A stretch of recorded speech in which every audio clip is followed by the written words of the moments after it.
அனைத்துலக உயிரோடை தமிழ் ILC தமிழ் உயிரோடை தமிழில் அவர்களே இலக்கின் சிந்தனை வாராந்த இலக்கு இணைய இதழில் பிரசுரிக்கப்படும் ஆசிரியர் தலையங்கம் அதனுடைய விளக்கத்தை உயிரோடை தமிழ் உறவுகளுக்கு எடுத்து வரும் நிகழ்ச்சியாக இந்த நிகழ்ச்சி ஒவ்வொரு வாரமும் சனிக்கிழமையில் இடம்பெறுகிறது. இந்த நிகழ்ச்சியில் எங்களோடு தமிழ் அறிஞர் மூத்த ஆய்வாளர் ஃபட்டிமா பாஸ்டர் அவர்களும் பொறியியல் ஆய்வாளர் அரசு அவர்களும் இணைந்து இந்த விளக்கத்தை தரும் நிகழ்ச்சியாக இலக்கின் சிந்தனை இடம்பெறுகிறது. இங்கே கலையத்தில் இருவரும் இணைந்திருக்கிறார்கள். வணக்கம் மாஸ்டர் அவர்களே. வணக்கம் தனாஞானி. வணக்கம் அரசு. வணக்கம் அரசு அவர்களே. வணக்கம் தனாஞானி. வணக்கம் மாஸ்டர். இருவருக்கும் வணக்கத்தை தெரிவித்துக் கொண்டு இன்றைய ஆசிரியர் தலையங்கம் ஈழத்தமிழரின் தேசிய ஒருமைப்பாடு ஒன்றாலேயே ஈழத்தமிழர்களின் இறமையை மீளுறுதி செய்ய முடியும். நீங்கள் எங்கு எடுத்து நோக்கினாலும் ஒரு நாட்டினுடைய இறமை, அதாவது அந்த மண் தங்களுடைய சொந்த மண் என்கின்ற அந்த தன்மை அந்த நாட்டினுடைய தேசிய ஒருமைப்பாட்டிலே தங்கி இருக்கிறது என்று கூறுவார்கள்.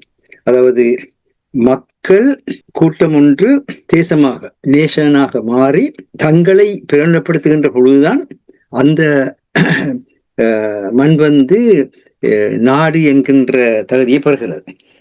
எனவேதான் எங்கேயும் தேச நிலையில் இருந்து மீளவும் நாடென்ற நிலைக்கு தங்களை வெளிப்படுத்துகின்ற தேவையில் இருக்கின்ற எல்லா இன மக்களும் தங்களுடைய ஒருமைப்பாட்டை வெளிப்படுத்த வேண்டிய ஒரு தேவை இருக்கின்றது. இதை எதற்காக இன்று பேசுகின்றோம் என்றால், வர்த்தக போரில் இறங்கியுள்ள அமெரிக்க அரசு தலைவர் டொனால்ட் ட்ரம்ப் இந்தியாவின் உலகின் தெற்கு குளோபல் சவுத் என்கின்ற அந்த கருத்துருவாக்கத்தையே உருக்குலைக்கும் நோக்கில் செயற்பட்டு வருவதை பார்க்கின்றோம். இந்தியாவின் அமெரிக்காவுக்கான ஏற்றுமதிகளுக்கு 25% வரி விதிப்புடன் கூடவே இந்திய ரஷ்யாவிடமிருந்து எண்ணெய் மற்றும் பறக்கும் போர்க்கருவிகள் இறக்குமதி செய்வதற்கு தனியான தண்டனை வரியும் விதிக்கும் புதிய அமெரிக்க இறக்குமதி வரி கொள்கையை ட்ரம்ப் நடைமுறைப்படுத்தி இருக்கின்றார். இந்தியாவையும் ரஷ்யாவையும் தோற்று போகும் பொருளாதாரங்கள் என விமர்சித்துள்ள ட்ரம்ப் இந்தியாவை ரஷ்யாவுடன் சேர்த்து புறந்தள்ளிவிட்டு எப்படி காட்டமைப்பில் இந்தியாவுடன் இணைந்து இந்து பசிபிக் கடலில் சீனாவின் மேலாதிக்கத்தை எதிர்கொள்வார் என்பது கேள்விக்குறியாகவே இருக்கின்றது. அதேவேளை ரஷ்யாவுக்கு உக்ரைன் போரை 10 முதல் 50 நாட்களுக்குள் முடிவுக்கு கொண்டு வர வேண்டும் என்று அல்டிமேரம் இறுதி எச்சரிக்கை விடுத்து விளையாடுகிறார் அமெரிக்க அரசு தலைவர் ட்ரம்ப் என சொன்ன முன்னாள் ரஷ்ய அரசு தலைவரும் இந்நாள் ரஷ்ய பாதுகாப்பு கவுன்சிலின் பதில் தலைவருமான டிமிட்ரி மெட்வியேவ் ட்ரம்புக்கு முதலாவது ரஷ்யா இஸ்ரேலும் அல்ல, ஈரானும் கூட அல்ல, இரண்டாவது ஒவ்வொரு புதிய இறுதி எச்சரிப்புகளும் அச்சப்படுத்துவது மட்டுமல்ல, போரை நோக்கி எடுத்து வைக்கும் ஒவ்வொரு அடிகளுமாகும் ரஷ்யாவுக்கும் உக்ரைனுக்கும் இடையில் அல்ல, அவருடைய நாட்டுடனேயே அமெரிக்காவுடனேயே அது அமையும் என்று சொல்லி என்றும் அத்துடன் கண்ணை மூடிக்கொண்டு ஜோ பைடன் சென்ற பாதையில் செல்ல வேண்டாம் எனவும் பதிவிட்டிருந்தார். இதற்கு பதிலளிப்பாக அமெரிக்க அரசு தலைவர் அமெரிக்காவின் 2 அணுவாயுத நீர்மூழ்கி கப்பல்களை தேவையான இடங்களுக்கு அமெரிக்கா நகர்த்திவிட்டதாக கூறியிருக்கின்றார். போருக்கு அமெரிக்கா முனைப்புடன் உள்ளதை இவை உலகுக்கு தெளிவுபடுத்தி இருக்கின்றன. இச்சூழலில் உலகின் 4வது எண்ணெய் வளமுள்ள கடலாக பாகிஸ்தான் கடல் வளம் அறியப்பட்டிருக்கின்ற இன்றைய நிலையில் அமெரிக்கா பாகிஸ்தானில் தெற்காசியாவுக்கான மிகப்பெரிய எண்ணெய் சேகரிப்பு மையத்தை அமைப்பதற்கான உடன்படிக்கையை செய்துள்ளது. இதன் மூலம் இந்தியா பாகிஸ்தானிடம் இருந்து எண்ணெய் வாங்கும் நிலையை அறிவிக்கும் என்று ட்ரம்ப் 6 முறை கூறியிருக்கின்றார். இந்நிலையில ஸ்ரீலங்காவுக்கு முதலில் 44%, அதாவது ஸ்ரீலங்கா அமெரிக்க இறக்குமதி பொருட்களுக்கு விதித்த வரியில் அரைவாசியையும் பின்னர் ஸ்ரீலங்கா அரசாங்கத்தின் பேச்சுக்களின் வழி 30%, தற்போது 20% வரியாக விதித்து அமெரிக்கா ஸ்ரீலங்கா நட்பு நிலையை ட்ரம்ப் தெளிவுபடுத்தி இருக்கின்றார். ஸ்ரீலங்காவுக்கான இந்த அமெரிக்க ஆதரவுக்கு முக்கிய காரணி 2வது உலகப் போரில் உலக வான்வழி பாதுகாப்புக்கான இயற்கை தளமாக பிரித்தானியாவுக்கு திருவோணமலை விளங்கிய போரியல் வரலாற்று உணர்வு என்பது உலகறிந்த விடயம். அத்துடன் சமகாலத்து வான்வழி போர் முறைகளின் வளர்ச்சியில் ஈழத்தமிழர் தாயகத்தின் கடல் நில வான் அமைப்புகள் குறைந்த செலவிலான வான் உந்துதல்களை மேற்கொள்வதற்கான இயற்கை அமைப்புகளை தமிழர் தாயகத்தின் நில கடல் வான் அமைப்புகள் கொண்டிருக்கின்றது என்பது மிக முக்கியமான விடயமாக இருக்கின்றது. எனவே மாங்குளம், பரந்தன், காங்கேசந்திரை குறித்த இன்றைய ஸ்ரீலங்கா அரசாங்கத்தின் பொருளாதார திட்டமிடல்கள் உலகின் பொருத்தி ஆக்கும் சந்தைக்கான குறைந்த செலவிலான மனித வலுவையும் குறைந்த செலவிலான ஆய்வு பல்கலைக்கழகங்களை வழங்கும் அதே நேரத்தில் ஈழத்தமிழர் சமுதாயத்தின் கடல், நில, வான், இயற்கை நிலைகளை உலக பாதுகாப்புக்கான தேவைகளுக்கு உலகுக்கு வழங்குவதான திட்ட நோக்கி கொண்டதாகவே தொடரும் என்பது உறுதி. ஆனால் அந்த வானுக்கு, கடலுக்கு, மண்ணுக்கு சொந்தக்காரரான ஈழத்தமிழர்கள் அது தங்களின் சொந்தம் என்கின்ற இறைமையினை வெளிப்படுத்தும் வழக்கில் பழக்கப்படவில்லை. இதுவே 22/5/1972 முதல் ஆட்சிப்படுத்த தகுதியற்றவரான ஸ்ரீலங்கா பௌத்த சிங்கள குடியரசே ஈழத்தமிழர் சமுதாயத்தின் ஏகபோக உரிமையாளர்களாக இன்று வரை ஆக்கிரமிக்கும் உலக அனுமதி உள்ளவர்களாக தங்களை வெளிப்படுத்தி நிற்பதை காண்கின்றோம். எனவே இந்த மண் எங்களின் சொந்த மண் என்கின்ற ஈழத்தமிழர்களின் வரலாற்று உண்மையை அவர்கள் தங்கள் பண்பாடாக வெளிப்படுத்தி அதனை மீளீடு செய்ய வேண்டும். இதற்கு ஈழத்தமிழர்களுடைய தேசிய ஒருமைப்பாடு ஒன்றாலேயே அதனை செய்ய முடியும் என்பதை வலியுறுத்துவதே இலக்கிய நிவார கருத்தாக உள்ளது. அதே வேளையில் ஈழத்தமிழ் அரசியல்வாதிகள் இம்மாதத்துக்குள் ஸ்ரீலங்கா குறித்த ஐக்கிய நாடு சபையின் மனித உரிமை பேரவையின் ஆண்டறிக்கை வெளிவரும் முன்பாக ஒருங்கிணைந்த கடிதம் ஒன்று அனுப்ப வேண்டிய நிலையில் இருக்கின்றனர். இதற்கு ஈழத்தமிழர்களின் தேசிய ஒருமைப்பாடு என்பது உடனடியாக அரசியல் தேவையாக இருக்கின்றது. இதனை நடைமுறை சாத்தியப்படுத்தக்கூடிய முயற்சியாக கொழும்பில் கடந்த வாரத்தில் தமிழ் தேசிய பேரவை சார்பில் சட்டத்தரணி கஜேந்திரகுமார் பொன்னம்பலம், செல்வராஜா கஜேந்திரன், சட்டத்தரணி காண்டிவன் ஆகியோரும், இலங்கை தமிழரசு கட்சியின் சார்பில் சட்டத்தரணி சுமந்திரன், எஸ். சத்தியலிங்கன், ராசமாணிக்கம் சாணக்கியன் ஆகியோரும், சிவில் சமூகம் சார்பாக முனைவர் குமாரவடிவேல் குருபரன் ஆகியோரும் கலந்து கொண்டு ஆயத்த முயற்சியில் ஈடுபட்டதை இலக்கு வரவேற்கின்றது. அதேவேளை யாழ்ப்பாணத்திலிருந்து வெளிவரும் ஈழநாடு நாளிதழ் தனது 31/7/2025 ஆசிரிய தலையங்கமான உள்ளக வழியக விசாரணை என்பதில் கடந்த 16 ஆண்டுகளாக ஜெனீவாவில் முகாமிட்டவர்களால் ஒரு சிறு விடயத்தை கூட நகர்த்த முடியவில்லை என்னும் போது தொடர்ந்து பொய்களை கோரிக்கொண்டிருப்பது சரியானது அல்ல என சுட்டிக்காட்டியிருப்பதையும் இங்கு மீள்நிலைப்படுத்த வேண்டியுள்ளது. இந்த ஈழநாடு ஆசிரியர் தலையங்கம் இலக்கு இதுவரை கூறுகின்ற உண்மையை மீளுறுதிப்படுத்தி இருக்கின்றது. இந்நிலையில் சரியான நேரத்தில் சரியான முயற்சி செய்வதற்கு ஈழத்தமிழின் தேசிய ஒருமைப்பாட்டை ஈழத்தமிழர் அனைவரும் வலியுறுத்த வேண்டியது அவசியமாகிறது என்பது இலக்கிய எண்ணமாக உள்ளது. அதே நேரம் ஈழத்தமிழரின் தாயக வாழ்விலும் போதிசத்துவ குழந்தைகளாய் புத்தியை பயன்படுத்துவதுடன் இதயத்தையும் பயன்படுத்த வைக்கும் புதிய கல்வி திட்டத்தை உருவாக்குமாறு கடந்த வாரத்தில் ஸ்ரீலங்காவின் அஸ்கிரிய மல்பத்துவ மகாநாயக்க தேரர்கள் ஸ்ரீலங்காவின் பிரதமரை நெறிப்படுத்தியுள்ள நிலையில் ஈழத்தமிழர்கள் தங்களின் தேசிய ஒருமைப்பாட்டுடன் தங்களின் வரலாற்றை தங்களின் பேராசிரியர்கள் வழியாகவும் தங்களின் தொழிற்கல்வியின் தேவைகளை தங்கள் தொழில்நுட்ப நிபுணர்கள் வழியாகவும் தங்களின் அழகியல் தேவைகள் பரதநாட்டியம், கர்நாடக சங்கீதம் அல்ல, ஈழத்தின் இசை நடன வடிவங்களின் மீளுருவாக்கம் என்பதையும் ஸ்ரீலங்காவின் இன்றைய அரசுக்கு வெளிப்படுத்தி அதனை உலகின் கல்வி சமூகத்துக்கும் தெரிவிக்க வேண்டும் என்று இலக்கின் அழைப்பாக உள்ளது. ஸ்ரீலங்காவின் புதிய அரசியலமைப்பு வேகமாக இயற்றப்பட்டுக் கொண்ட இக்காலத்தில் ஈழத்தமிழர்கள் தங்களின் இறைமையையும் தேசிய ஒருமைப்பாட்டையும் அது உறுதி செய்யாத வரை இலங்கைத்தீவின் பொருளாதாரத்தை யாராலுமே நிமித்த முடியாது என்ற உண்மையையும் ஸ்ரீலங்காவுக்கும் உலகுக்கும் ஈழத்தமிழ் தேசிய ஒருமைப்பாற்றம் வெளிப்படுத்த வேண்டிய மாதத்தில் ஈழத்தமிழ் எவ்வாறு அதனை தொடங்குகிறார்கள் என்பதை மீளாய்வு செய்து பார்த்தால் ஈழத்தமிழின் இயலாமையாக உள்ளமையின் உண்மை தெளிவாகும் என்பது இலக்கின் இவ்வாறு கருத்தாக உள்ளது. இந்த நேரத்தில் தான் பாரதி பாடிய நெஞ்சில் உரமின்றி நேர்மை திறமின்றி வஞ்சகனை செல்வாரடி கிளியே என்று தொடங்குகிற அந்த பாட்டில் ஒரு முக்கியமான வரி வரும். அதனுடைய விளைவு எப்படி வரும் என்றால், கூட்டத்தில் கூடி நின்று கூவி கழிப்பாரடி கிளியே வாய்ச்சலில் வீரரடி என்று. அந்த நினைவுதான் இப்பொழுது இந்த வாரத்தில் ஈழத்தமிழர்கள் விதமாக நடந்து கொள்கின்றார் என்பதை மீளாய்வு செய்து பார்க்கின்றவருக்கும் ஏற்படும் என்பதை கூறி, இதுதான் இந்த ஆசிரியர் அரங்கத்தினுடைய சாராம்சமாக இருக்கின்றது. நன்றி மாஸ்டர் அருள் அவர்களிடம் செல்வதற்கு முன்னதாக நீங்கள் இப்ப அந்த கூறிய அந்த கடிதம் தொடர்பாக கூறும்பொழுது, அந்த கடிதம் ஈழத்தமிழர்களுடைய இனப்படுகொலை தொடர்பாக வலு குறைத்திருப்பதாக சில செய்திகள் கூறுகின்றது. இது தொடர்பாக நீங்கள் கூறினீர்கள், அதாவது இனப்படுகொலை என்ற அந்த சொற்பதத்தை தவிர்த்திருப்பது போல் தெரிகின்றது என்று கூறுகிறார்கள். இந்த பிரச்சனை தான் 2015 அப்பொழுது அரசியல் செயற்பாட்டாளராக ஜெனீவாவில் களமிறங்கினவர்களும் செய்தார்கள். அதாவது ஐரோப்பிய அல்லது மேற்குலக நாடுகளினுடைய பின்னணியில் இந்த ஐக்கிய நாடு சபையினுடைய மனித உரிமைகள் பேரவையுடைய தீர்மானங்கள் எடுக்கப்படுகிறது என்பது எல்லோரும் அறிந்த விடயம். அதையும் அந்த ஈழநாடு ஆசிரியர் சுட்டிக்காட்டியிருந்தது. ஆகவே இவர்கள் என்ன செய்கின்றார்கள் என்றால், முதல்ல தாங்கள் அவர்களிடத்திலே ஒரு நல்ல பேர் வாங்க வேண்டும். அவர்கள் சொல்வதை செய்து அவர்களுக்கு சாதகமான முறையிலே தங்களுடைய வரலாற்றை மாற்றிக் கொள்கின்றார்கள். தங்களுடைய லட்சியங்களை நோக்களை மாற்றிக் கொள்கின்றார்கள். அப்படி மலினப்படுத்துகின்ற பொழுது கூட்டுமொத்தமாக தமிழர்களுடைய பிரச்சனை அடிபட்டு போகின்றதை நாங்கள் பார்க்கின்றோம். அதனால்தான் 16 ஆண்டுகளாக எதையுமே செய்ய முடியாது இருக்கின்றது. அதே நிலையத்தான் இவர்கள் தோற்றுவித்திருக்கிறார்களா இல்லையா என்பது இன்னும் தெரியாது. என்று சொன்னால் இன்னும் முழுமையான கடிதம் வெளியிடப்படவில்லை.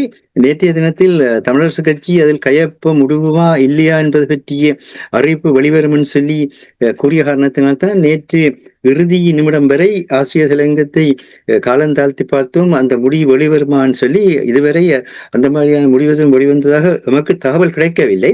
அப்படியான ஒரு சூழலில் அது எப்படியாக மலினப்படுத்தப்பட போகின்றது, அல்லது இப்படி கூட்டாக இணைந்து அதை மலினப்படுத்துவதற்கான முயற்சிகள் நடக்கின்றதா, அல்லது வளமை போல யாராவது ஏதாவது ஒரு விடயத்தை தொடங்குகின்ற பொழுதே அதில் குறைகளை கூறி அந்த குறைகளுக்கூறாக அந்த விடயத்தை நீத்து போக செய்கின்ற அந்த உத்தி கையாளப்படுகின்றதா என்பதையெல்லாம் பொறுத்துதான் பார்க்க வேண்டியிருக்கின்றது. நன்றி மாஸ்டர் அரசோலை. நீங்கள், நான், மாஸ்டர் இராமேந்திரன், நேரு குணரட்னம் போன்றவர்கள் தொடர்ச்சியாக ஒருமைப்பாடு, நாங்கள் ஒரு குறிப்பிட்ட விடயத்துக்காவது ஒன்று சேர்ந்து செயல்படுவதுதான் முக்கியம் என்பதை நீண்ட காலமாக வலியுறுத்தி கொண்டு வருகின்றோம்.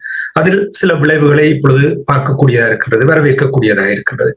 இருந்தாலும் கூட இப்பொழுது இந்த நாங்கள் இன்னொரு நிகழ்ச்சியில் உரையாடி இருந்தோம். அடுத்த மாதம் வரை இருக்கின்ற ஐக்கிய நாடுகள் பாதுகாப்பு சபையினுடைய இந்த கூட்டத்தில் 51 தீர்மானம் காலாவதியாகின்ற நேரத்தில் புதிதாக கொண்டு வர போகிறார்களா ஒரு தீர்மானம், அல்லது இத்தோடு தமிழர்களுடைய பிரச்சனையை கைவிடப் போகின்றார்களா என்ற ஒரு பெரிய கேள்வி எல்லாம் இப்பொழுது எழும்பிக் கொண்டிருக்கின்ற நேரத்தில் இவர்கள் ஒன்று சேர்ந்து இந்த கையொப்பம் இடுவது உள்ளடக்கத்தை நாங்கள் பிறகு பார்ப்போம். ஆரோக்கியமான ஒரு விடயம் என்று நீங்கள் கருதுகிறீர்களா, அல்லது ஏதாவது ஒரு அழுத்தத்தின் பிரகாரம் தான் இவ்வாறு இவர்கள் இந்த கையெழுத்தை வைக்க வேண்டிய ஒரு நிலைமை ஏற்பட்டிருக்கிறது? நான் நினைக்கிறேன் இப்ப ஒரு 3 வருடத்துக்கு முதல் இவ்வாறான ஒரு கடிதம் இதே போன்று ஐக்கிய நாடுகள் சபையின் மனித உரிமைகள் ஆணைக்குழுவுக்கு அனுப்புவதற்காக ஒரு முன்முயற்சி புலம்பெயர் தேசத்திலிருந்து எடுக்கப்பட்ட போது, புலம்பெயர் தேசத்திலிருந்து எடுக்கப்பட்டது என்று நான் இங்கு கூறுவது இப்போது அங்கு புலம்பெயர் தேசத்தில் இருக்கின்ற அமைப்புகள் அல்ல. புலம்பெயர் தேசத்தில் இப்போது ஒவ்வொரு முறையும் மனித உரிமைகள் ஆணைக்குழுவின் கூட்டத்தொடர் தொடங்கும் போது அங்கு போய் நின்று வெளியில் பலகைகளை பிடித்து விட்டு ஓடியந்து வீட்டில் இருப்பவர்கள் அல்ல, அல்லது ஒவ்வொரு வருடமும் உடற்பயிற்சிக்காக சைக்கிள் ஓடுபவர்களை நான் கூறவில்லை. நான் கூறுவது புதிதாக ஒரு கொஞ்சம் பேர் சேர்ந்து சிந்தித்து எழுதப்பட்ட அந்த கடிதம். அது கொடுக்கப்பட்ட போது எல்லாரும் அதில் இருக்க கையெழுத்து வையுங்கள், அதை ஏதாவது ஒரு இனிஷியேட்டிவா செய்வோம் என்று கொடுத்த போது, ஏனென்றால் அது ஒரு ஐக்கிய நாடுகள் சபையின் மனித உரிமைகள் ஆணைக்குழு ஒரு தீர்வும் அல்ல, அது புற அழுத்தம் இல்லாமல் இயங்க போவதும் இல்லை. உங்களுக்கு தெரியும், இப்ப பிரான்ஸ் திடீரென்று பலஸ்தீனத்தை அங்கீகரிக்குது என்று சொன்னால் ட்ரம்புக்கு பிரான்ஸால கொடுக்கக்கூடிய அழுத்தம் அது ஒன்றுதான். இப்ப திடீரென்று பிரித்தானியா காலத்துல குதிக்குது என்று சொன்னால் அவங்களுக்கு அது பலஸ்தீனம் இதுக்குள்ள பந்தாடப்படுகிறது. அதாவது அவர்களுக்கு கூட்டணி சேர்ந்து அடிச்சாங்க, கூட்டணிக்குள்ள பிரச்சனை வந்தோன்னா இப்ப பலஸ்தீனத்தை தூக்கி பிடிக்கிறாங்க. ஒருத்தன் தூக்கி பிடிக்க ட்ரம்ப். உங்களுக்கு தெரியும், கனடா அங்கீகரிக்க போதுன்னா கனடாக்கு மேல வரி பிரிச்சதுல அத கனடா பலஸ்தீனத்தை ஒரு துருப்புச்சீட்டாக அமெரிக்காவுக்கு பயன்படுத்துது, அமெரிக்கா வரிய ஒரு துருப்புச்சீட்டாக கனடா மீது பயன்படுத்த அதுகள் அப்படியான ஒரு நிலை. அப்ப இதுல நீங்க பாத்தீங்கன்னு சொன்னால் அந்த அங்கீகரிப்பும் நடவடிக்கையும் புறச்சூழல் அழுத்தம் இருக்கு.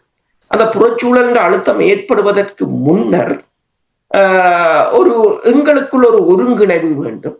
அதை முதல் காட்டிவிட்டு அடுத்ததுக்கு நகர்வோம் என்று கிட்டத்தட்ட 3 வருடத்துக்கு முதல் ஒரு கடிதம் எடுத்து கொடுத்த போது அதில் பலர் கையெழுத்து விடவில்லை, சிலர் அதில் எழுத்துப்பிழை பிடித்தார்கள்.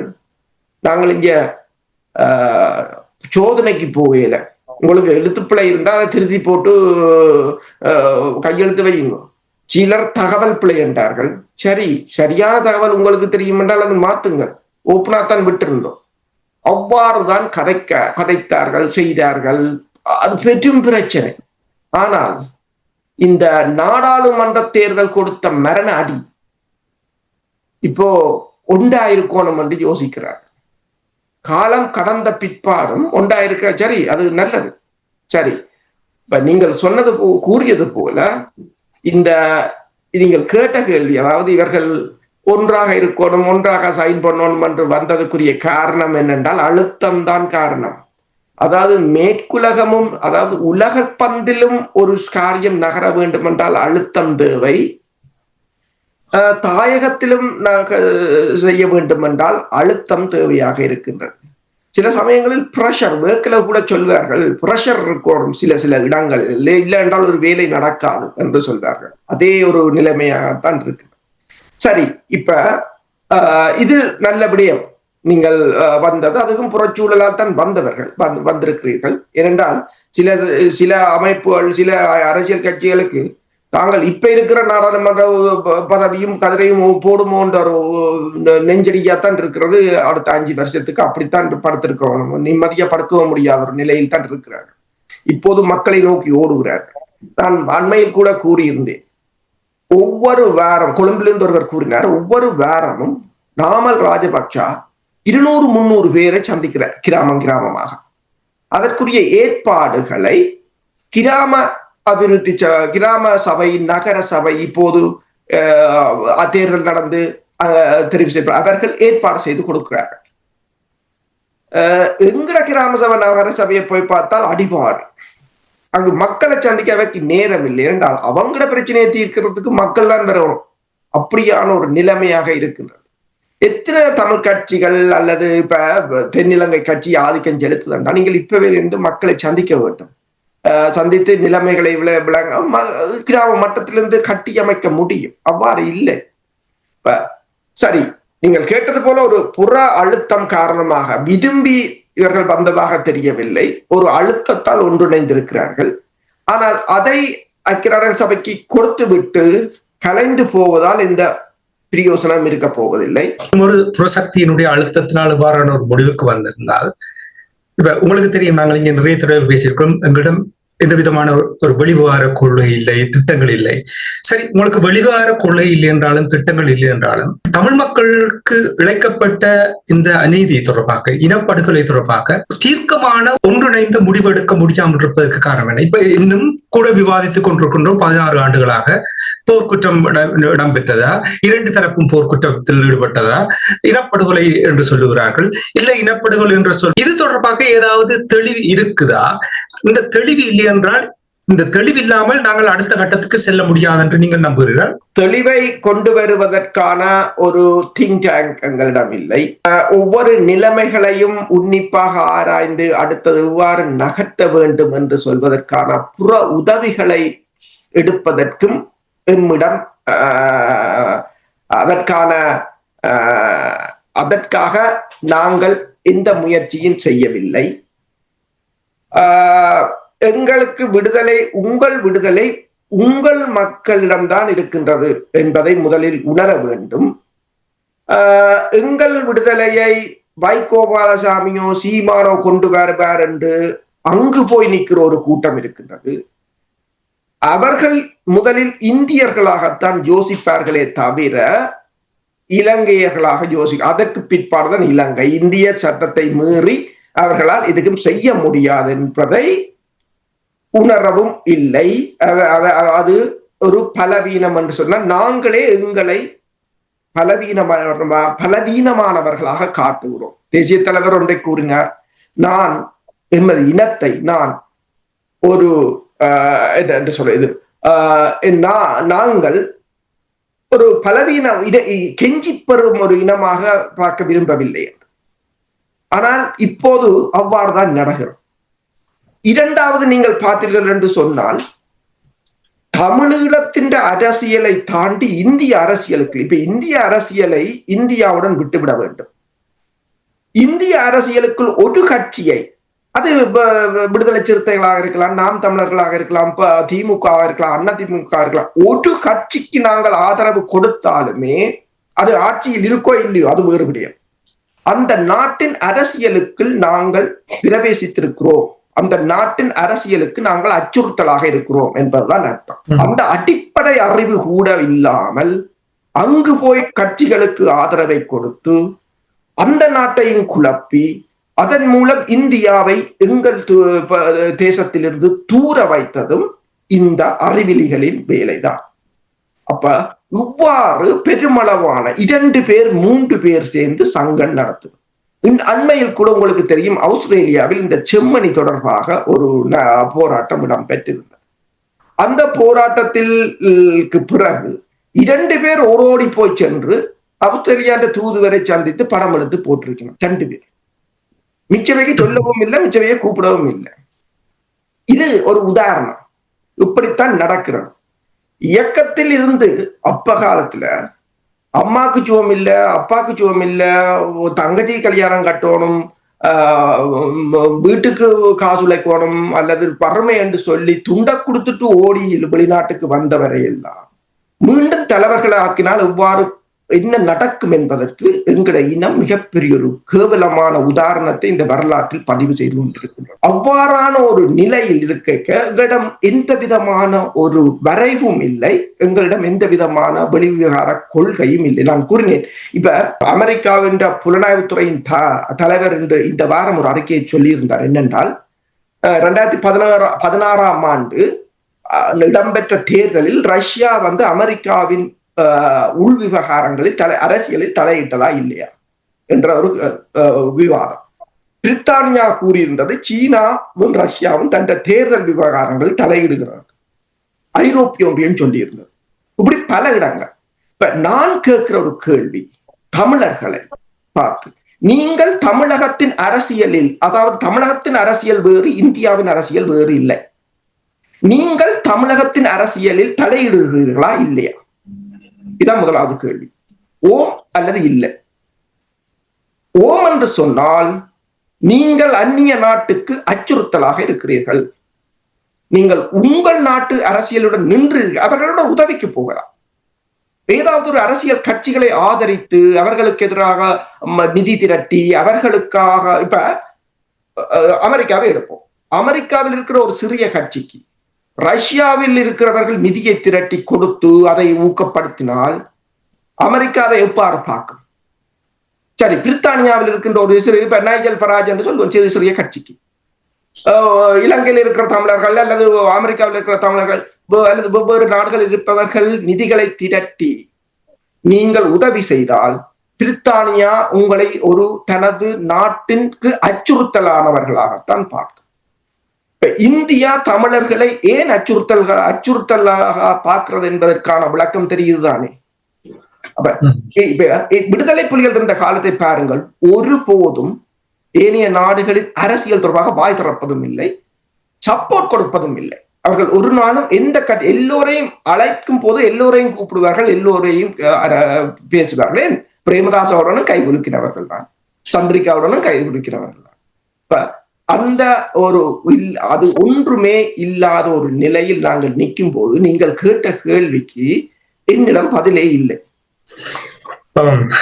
நாங்கள் இது தொடர்பாக எத்தனை தடவைகள் ஆராய்ந்தாலும் அதற்கான ஒரு பதில் வரவில்லை என்பது தெளிவாக தெரிகின்றது. அதற்கு உடனடியாக எங்களுடைய இனம் கூறுவது வேற வேற புறசக்திகளை தான் கூறுவார்கள். நான் எப்பொழுதுமே சொல்வது, முதல் அடிப்படை பிரச்சனை தமிழர்களிடம் இருக்கிறது. அந்த அடிப்படை பிரச்சனையை முதல் நிவர்த்தி செய்தால்தான் இந்த வேற வேற புறசக்திகளுடைய நிலைமைகளை நாங்கள் அறிந்து கொள்ளலாம். நன்றி அரசோகளே. ஐக்கிய நாடுகள் பாதுகாப்பு சபைக்கு எழுதுகின்ற அந்த கடிதம் தொடர்பாக வலு குறைப்பது தொடர்பாக நான் கேட்டதற்கு காரணம் என்னவென்று சொன்னால், தாயகத்தில் இருக்கின்ற உடவியலாளர் நிக்சன் அவர் இந்த விடயங்களை ஆதாரத்தோடு வெளிப்படுத்தியதாக சமூக வலைத்தளங்களில் பார்த்த ஞாபகம் இருக்கிறது. அதாவது போர்க்குற்றம் தான் இடம்பெற்றது, இன அழிப்பு என்பதை அந்த சொற்பதத்தை தவிர்த்து விட வேண்டும் என்ற ஒரு முடிவுக்குத்தான் இவர்கள் வந்ததாகவும் சட்டத்தரணி குருபரன் அவர்கள் தான் இந்த கடிதத்தை எழுதினார் என்று கூறுவார். என்னுடைய கேள்வி என்னவென்றால், மாஸ்டர், தமிழரை பொறுத்த மட்டில் 2009ஆம் ஆண்டிலிருந்து மாறி மாறி ஏதோ ஒரு விதத்தில் விவாதங்கள் வந்து கொண்டிருக்கின்றது. ஏன் இவ்வாறான விவாதங்களுக்கு முற்றுப்புள்ளி வைக்க முடியாமல் இருப்பதற்கு என்ன காரணம்? கூட்டாக அறிவுள்ளவர்கள் இருக்கிறார்கள் என்று எத்தனையோ தடவைகள் அறிவுக்குலாம் உலகம் முழுகம் இருக்கின்றார்கள். ஏன் கூட்டாக ஒரு முடிவு எடுக்க முடியாமல் இருக்கிற தமிழ் மக்களுக்கு இது இனப்படுகொலை நடந்ததை நாங்கள் வலியுறுத்த வேண்டுமா இல்லையா என்பது, விட்டு கொடுத்து போக வேண்டுமா அல்லது எந்த காலத்திலும் நாங்கள் விட்டு கொடுத்து போக முடியாது என்று இந்த அடிப்படை விஷயங்களுக்கு நாங்கள் ஒன்றாக ஒரு விடை தேடாவிட்டால் இப்பொழுது இருக்கின்ற நிலையில் எந்த ஒரு மாற்றத்தையும் காணப்போவதில்லை. நீங்கள் இதை எவ்வாறு பார்க்கிறீர்கள்? அப்படி விட்டுக் கொடுத்து போக வேண்டிய நிலைமை இருக்கிறதா, அல்லது எந்த காலத்திலும் விட்டுக் கொடுப்பதற்கு தமிழர்கள் அதற்கு தயாரில்லை என்று நீங்கள் கூறுகிறீர்களா? ஒரு மனிதன் வாழுதல் என்பது அவனுடைய உரிமை.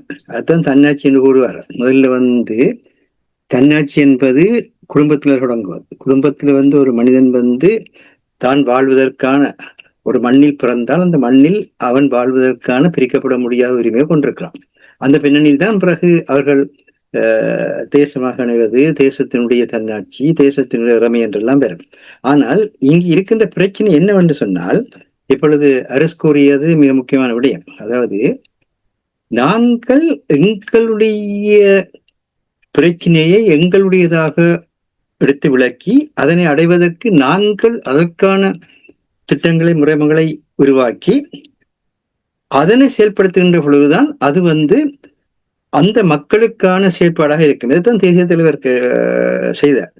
தேசிய தலைவருடைய மிகப்பெரிய பங்களிப்பு என்பது, அவர் தமிழ் மக்களோடையே, ஈழத்தமிழ் மக்களோட மட்டுமில்லை, உலகத்தமிழ் மக்களோட மட்டுமில்லை, உலகத்துல சுதந்திரத்தை, சமத்துவத்தை, சகோதரத்தை நேசிக்கிற எல்லா மக்களோடுமே அவர் வாழ்ந்து கொண்டிருக்கிறார் என்கின்ற அந்த உண்மையை கூட இன்றைக்கு தமிழன் மறந்து போறான். அது பாடிக்கிடமான ஒரு கதையாக இருக்கின்றது. அதுக்கெல்லாம் காரணம் என்னன்னு சொன்னால், அவர் என்ன செய்தார் என்றது இவர்களுக்கு தெரியவில்லை. அவர் செய்தது தன்னுடைய மக்களுக்கு சக்தி அளித்தார். Empowerment to people. இது மக்களுடையது அரசாங்கம். இங்க இருக்கிற பிரச்சனை என்னென்றால், ஒருவருடையதோ இருவருடையதோ அல்ல கட்சி, இருவருடைய அல்ல இயக்கம். ஒருவர் தனித்து நின்று ஒரு மிகப்பெரிய போராட்டத்தை நடத்தி இருக்க முடியாது. தேசிய தலைவர் தனித்து நின்று மிகப்பெரிய போராட்டத்தை நடத்தினார் என்று இவர்கள் சொல்வதன் மூலமாகத்தான் அவரை அவருடைய பகைமையாளர்கள் அவரை பற்றிய கடும் விமர்சனங்களை முன்வைக்கிறதுக்கான வழியை செய்தார்கள், என்றுதான் செய்கின்றார்கள். ஆனால் அவர் அப்படி ஒரு காலம் கூறவில்லை. அவர் எந்த ஒரு இடத்திலும் தன்னை மக்களிலிருந்து பிரிக்கவில்லை. தமிழீழ மக்கள் வாழும் வரை தேசிய தலைமை என்பது வாழ்ந்து கொண்டிருக்கும். அந்த தேசிய தலைமைக்கு நாங்கள் வாழ்கின்ற ஆற்றல் என்கின்ற அந்த தன்மையை கூட மறந்து விடுகிறோம். அதெல்லாம் நாளாந்த வாழ்க்கையை காண்கின்றோம். அதனுடைய விளைவுகளை கூட நாங்கள் இப்பொழுது கண்டு கொண்டிருக்கின்றோம். இந்த நேரத்திலே குறிப்பாக இன்றைய தினத்திலே தன்னுடைய 112வது பிறந்த நாளை, ஆவணி 2ஆம் தேதி என்பது அந்த வகையில் தான் எங்களுக்கு முக்கியமாக தெரியும். இந்த ஆவணி 2 தமிழ் மக்களுக்கு ஏன் முக்கியமானதாக கருதப்பட்டதுன்னு சொன்னால், இன்று தன்னமல்கள் பிறந்த நாள், இந்த 112வது ஆண்டு. இன்றைக்கு அவர் கூறிய அன்றைய நிலையை இன்று அரசு திரும்பவும் கூறுவதை பார்க்கின்ற பொழுதுதான் சிரிப்பாக இருக்கின்றது. 60ஆம் ஆண்டு அவர் கூறினார், தமிழர் சிலர் அரசியலாளரின் ஒற்றர்களாக உழைக்கின்றார்கள். நம் இயக்கங்களின் வலிமை இல்லை, ஒற்றுமை இல்லை என்று இவர்கள் அரசியலாளர்களுக்கு கூறிக்கொண்டே வருகின்றனர். எனவே அரசியலாளரும் இத்தகைய பொய்யுரையே கேட்கவே விரும்புகின்றனர். இதைத்தான் இப்ப சர்வதேசத்துக்கு செய்கிறார்கள். எங்களுக்கு இடையிலே ஒற்றுமை இல்லை என்று நாங்களே கூறுகின்ற செயலை செய்கின்றார்கள். அடுத்து கூறினர், தென்னிலங்கையில் உள்ள சிலர் அமைதியாக பொருளீட்டுவதற்கு தமிழ் இயக்கங்கள் தடையாக இருக்கின்றன என்று தமிழ் இயக்கங்களில் ஈடுபடுவோரை தம் எதிரிகள் என்று கருதுகின்றனர். இந்த தொல்லையே வேண்டாம், சிங்களத்தை பயின்று இன்னும் பணம் ஊட்டுவோம் என்பதே அவர்களின் நோக்கம். இது இன்றுமே தொடர்ந்து கொண்டிருப்பதை பார்க்கின்றோம். தொடர்ந்து சிலர் கட்சிகளின் முயற்சிகளை பொருட்படுத்துவதில்லை. தமிழ் மக்கள் மொழிகள் அரசியல் மொழிகளாயின் மன்னிக்கவும், தமிழ் மக்கள் உரிமை பெறுவது அவர்களின் நோக்கம் அன்று, பிற கட்சிகளின் வழியாக தமிழ் மக்கள் யாதொரு வெற்றியும் பெறுதல் ஆகாது என்பதை அவர்களின் சிறந்த நோக்கம். இது வழியாக கேட்டுக்கொள்ளுங்க. ஒரு பக்கத்தில் அவர்களுக்கு தமிழ் மக்கள் உரிமை பெறுவது அவர்களின் நோக்கம் அல்ல, மற்ற பக்கத்துல பிற கட்சிகளின் வழியாக தமிழ் மக்கள் யாதொரு வெற்றியும் பெறுதல் ஆகாது என்பது அவர்களின் சிறந்த நோக்கம். தாங்கள் மட்டும் இல்ல, வேற கட்சிகளும் அங்கு தமிழ் மக்களுக்கு உரிமையை பெற்று, இது 60ஆம் ஆண்டுல தன்னையுடைய இன்றைய நாள்ல பிறந்த அவருடைய கூற்று. நேரடியாக தமிழ் பேசும் இனத்தின் உரிமையை பற்றிலும் கட்சி பற்றியவர்களுக்கு பெரியது. இன்று வரையும் இந்த ஆட்டம் நடக்குதா இல்லையா? தமிழ் மக்கள் உரிமை பெற்ற விட கட்சி பற்றி பெரிது ஆடுகிறாரா இல்லையா? அதே நேரத்துல அவருடைய பங்களிப்பை பற்றி எங்களுடைய வாழ்நாள் பேராசிரியர் கா சிவத்தம்பி அவர்கள் தன்னாயம் அடிகள் என்கின்ற தலைப்பில் முதல்ல மல்லிகையிலும் பிறகு அந்த கற்ற தமிழ் தூது தன்னாயம் அடிகள் 100 உள்ள சிறப்பு கற்ற தொகுப்பில் என்னுடைய நண்பரும் சிங்கராரோட கைது செய்யப்பட்டவருடைய அண்டன் சின்ராசா பிலிப்பு கண்டால இருந்து தொகுத்த அந்த இடத்துல ஒரு முக்கியமான விடயத்தை கூறினார்கள். அதுதான் இன்றைக்கு தேவையாக இருக்கிறது. என்னன்னு சொன்னால், இந்த அரசியல் பண்பாடு அல்லது தமிழ் பண்பாடு என்றெல்லாம் பேசுகிறார்கள். பண்பாடு என்றால் என்ன என்பதும் புரிந்து கொள்ளுங்கள். பண்பாடு என்பது எங்களுடைய வளமைகளை, எங்களுடைய பழக்க வழக்கங்களை, எங்களுடைய நம்பிக்கைகளை அனைத்துலகம் ஏற்றுக்கொள்ள செய்வது. எங்களுக்கு கூடி நின்று கொண்டு நாங்கள் கும்மாளம் அடிப்பது அல்ல. நான் சிறந்த பண்பாடுள்ளவன், நீ சிறந்த பண்பாடுள்ளவன் என்று சொல்லி எங்களுக்குள்ள இருந்து ஏற்கனவே சொன்ன மாதிரி நெஞ்சில் உரமின்றி நேர்மத்திரமின்றி ஒருவருக்கு ஒரு வஞ்சனை சொல்லி போட்டு அதனுடைய விளைவாக கூட்டத்தில் கூடி நின்று கூவி கழிக்கிறது இல்லை. பண்பாடு என்று சொன்னால் எங்களுடைய அரசியல் பண்பாட்டை அனைத்துலகம் ஏற்றுக்கொள்ள வேண்டும். அனைத்துலகம் ஏற்றுக்கொள்ளக்கூடிய முறையில் நாங்கள் செயற்படுகின்றோமா, அது உரையாடல்களுக்கெல்லாம் செயற்படுத்தப்பட முடியும். அந்த உரையாடல்கள் உண்மையின் நேர்மையும் முன்னதாக இருப்பதுடன் அதில் உறுதி இருக்க வேண்டும். இந்த மண் எங்களின் சொந்தம் என்ற உறுதியுடன் அதே நேரத்தில் நாங்கள் எல்லா மக்களோடும் கூடி வாழ்கின்ற தன்மை கொண்டவர்கள் என்பதை நாங்கள் மறுக்கவில்லை. எல்லா மக்களோட கூடி வாழத்தான் வேணும். அது இலங்கையில் இருக்கின்ற மற்ற மக்களாக இருந்தாலும் சரி, அனைத்து உலகத்தில் இருக்கின்ற மக்களாக இருந்தாலும் சரி, கூடி வாழாமல் நாங்கள் தனியன் என்று கோபுரம் கட்ட முடியாது. அது வெளிப்படையான உண்மை. ஆனபடியினால்தான் தொல்காப்பியமே உயர்ந்த என்பனர் மக்கள் சுட்டே என்று சொன்னார். நீங்க மக்களாக வாழ்ந்தால் மட்டும்தான் நீங்கள் உயர் ஒழுக்கமுள்ளவர்களாக இருப்பீர்கள், இல்லைன்னா இருக்க மாட்டீர்கள் சொன்னார். ஆகவே நீங்கள் இந்த விட்டுக் கொடுப்பை பற்றி காட்சிகள் விட்டுக் கொடுப்பு எங்கு வருவதுன்னு சொன்னால் உரையாடல்கள் மூலமாக. அதாவது எங்களுடைய தேசத்தங்கள் அண்டன் பாலசிங்கம் அவர்கள் என்னுடன் பேசும் பொழுது பலமுறை தெளிவாக கூறியிருக்கின்றது. அதாவது இலங்கை தீவினுடைய குடிகளாக இன்று அதன் தேச மக்களாக ஈழத்தமிழ் மக்களும் சிங்கள மக்களும் இருக்கிறார். அது வெளிப்படையான உண்மை. அந்த இருவரும் நாங்கள் ஒரு இடத்துல உட்கார்ந்திருந்து எங்களுக்குள்ள என்ன ஒருவருக்கு ஒரு சந்தேகம் இருக்குது, எங்களுக்கு என்ன அச்சம் இருக்கின்றதை நாங்கள் தெளிவுபடுத்த வேணும். அப்படி தெளிவுபடுத்தி அதற்கான ஒரு பொது அமைப்பை நாங்கள் உருவாக்கின்ற பொழுது இலங்கையினுடைய குடிகளாகவே வாழ்ந்து கொண்டிருக்கின்ற முஸ்லிம் மக்கள், மலைய மக்கள் இவர்களையும் அதில் இணைத்து உங்களுக்கு என்ன அச்சம் இருக்குது, என்ன சந்தேகம் இருக்கின்றது கேட்டு இந்த மக்களுக்கிடையில் இருக்கிற சந்தேகங்களை அச்சங்களை நீக்குகிற ஒரு அரசியலமைப்பு உருவாக்கினால் தான் அது முடியாமல் இருக்கிறதே. அதுக்கு காரணம் என்றால் இந்த எண்ணமே இல்லையே. இந்த எண்ணமே இல்லையே. மக்களை சந்திக்கணும், மக்களோட சந்திக்கணும், மக்களுக்கு என்ன பயம் இருக்குது, மக்களுக்கு என்ன சந்தேகம் இருக்குன்னு யாருமே கேட்பதில்லையே. அமெரிக்காவுக்கு என்ன பிரச்சனை இருக்குது இலங்கையை பொறுத்த மட்டும், இந்தியாவுக்கு என்ன பிரச்சனை இருக்கு இலங்கையை பொறுத்த மட்டும், சீனாவுக்கு என்ன பிரச்சனை இருக்கு இலங்கையை பொறுத்த மட்டும், அதை கூட சரியான முறையில் போய் அணுகி சரியான துறைசார் நிபுணர்களோடு அணுகினால் அதை புரிஞ்சு கொள்ளலாம். அது கூட இவர்களுக்கு தெரிவதும் இல்லை. அமெரிக்காவுக்கு இலங்கையை பொறுத்த மட்டும் இருக்கிற பிரச்சனை என்று தெரியாது, இந்தியாவுக்கு இலங்கையை பொறுத்த மட்டும் இருக்கிற பிரச்சனை என்று தெரியாது. ஆக என்ன சொல்வார்கள், இப்ப கடந்த முறை கூட ஒருவர் எங்களுடைய இலக்கின் சிந்தனை இந்த உரையாடல் இந்த குறிப்பில போட்டிருந்தார், இந்தியாவை மீறி ஏதாவது செய்ய முடியுமா இல்லையான்றதை பற்றி பேசுங்கள்.